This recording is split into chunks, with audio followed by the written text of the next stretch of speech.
Hi வணக்கம், நான் ரசூல். நான் கோமாளி சீரியஸில் திருக்குறள் அத்தியாயத்தின் கடவுள் வாழ்த்தில் முந்தைய திருக்குறள் கதையில் சொன்னது போல் அந்த ஊரில் புயலுக்கு அப்புறம் அந்த மாணவன் பள்ளிக்கூடத்துக்கு போகிறான். இந்த மாணவன் பள்ளிக்கூடத்திலே நல்லா படிக்கக்கூடிய மாணவன். அது மட்டும் இல்லாமல் சக மாணவருக்கு சொல்லித் தருவதையும் ஆசிரியர்கிட்ட நல்ல பேரையும் பெற்றிருந்தான். அதே போல் ஊரில் நடந்த பிரச்சனையில் எல்லாரும் சமந்தானப்பா, அப்புறம் ஏன் அடிச்சுக்கிறாங்கன்னு நியாயமான கேள்வி கேட்ட பொழுது அந்த ஆசிரியர் இதெல்லாம் பார்த்துட்டு இருந்தார்.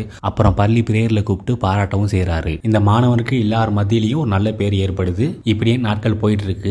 அவனுக்கு தான் நல்லா படிக்கின்ற கர்வமும் எனக்கு எல்லாம் தெரிகின்ற திமுர்னால சக மாணவர்களையும் ஆசிரியர்களையும் மதிப்பதில்லை. இப்போவும் அந்த மாணவனோட செயலாம் கவனிச்சுட்டு தான் இருக்காரு அந்த ஆசிரியர். இருந்த போதிலும் தமிழ்நாட்டிலே சிறந்த மாணவருக்கான ஒரு போட்டித் தேர்வு நடக்குது.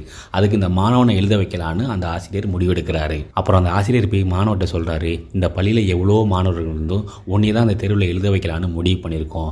இந்த புக்கில் தான் எல்லாம் வரும், படிச்சுக்கன்னு சொல்றாரு.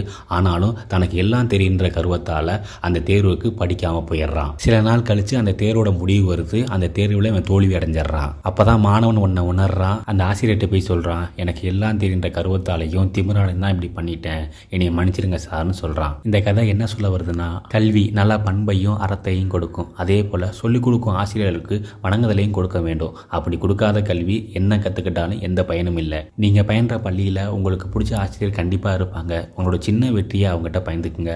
இதை விட அவங்களுக்கு பெரிய வணங்குதல் இருக்கவே இருக்காது. இந்த கதையின் திருவடிகளுக்கான திருக்குறள் என்னன்னா, கற்றதனால் ஆய பயனின்கொள் வாளறிவன் நற்றார் தொழார் எனில். அடுத்து என்ன கதை பார்க்க இருக்கோம்னா, அந்த மாணவனுக்கு அவங்க தாத்தா சொன்ன வனதேவதை கதையை பற்றி தான் அடுத்த திருக்குறள் கதையில் பார்க்க இருக்கோம். தொடர்ந்து திருக்குறள் கதையில் கேட்க நான் கோமாளி சீரியஸை பாருங்கள். அனைவரமும் அன்பு செலுத்துங்க. அன்பு வழியே அறவழி. நன்றி, வணக்கம்.